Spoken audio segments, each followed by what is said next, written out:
Hello buddies, అలా మొన్న order send చేసామో లేదో ఈ లోపు మనకి మళ్ళీ ఇంకొకటి వచ్చింది. దానికోసమే నేను గుంటూరు నుంచి విజయవాడకి స్టార్ట్ అయిపోయాను. అస్సలు నేను బయలుదేరిన వేరే విశేషం ఏంటో కానీ ఫస్ట్ మబ్బు పట్టింది, ఆ కాసేపటికి జోరున వాన.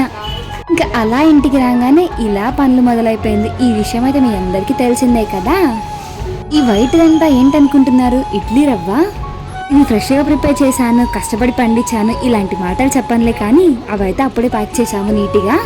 కాళ్ళు అరిగిపోయేలా, ఒళ్ళు పులిసిపోయేలా, కళ్ళు మంటలు వచ్చేలాగా చాలా అంటే చాలా షాప్స్ తిరిగి అన్ని క్వాలిటీస్ చెక్ చేసుకో లాస్ట్ కి ఇడ్లీ రవ్వ పుట్నాలు ఒక బ్రాండ్ నుంచి అయితే చూస్ చేసుకున్నాము. వాళ్ళ కూడా క్వాలిటీ ఏంట్రా బాబు అంటారేమో, మనం తీసుకున్న ప్రతి ప్రోడక్ట్ కి క్వాలిటీ ఉంటుంది. First grade, second grade, third grade అంటారు కదా.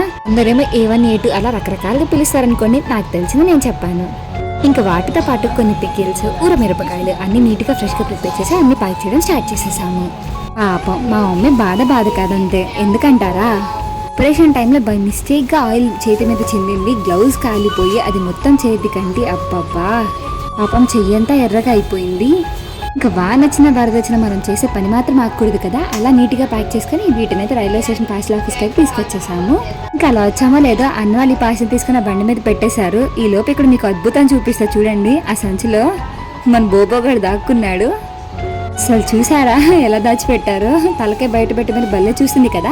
ఇంకా పని అయిపోవడం ఆలస్యం, నేను రిటర్న్ అయిపోయాను. అసలు నేను బయలుదేరే వేళ విశేషం ఏంటో కానీ ముప్పు చూడండి మళ్ళీ ఎలా పట్టిందో.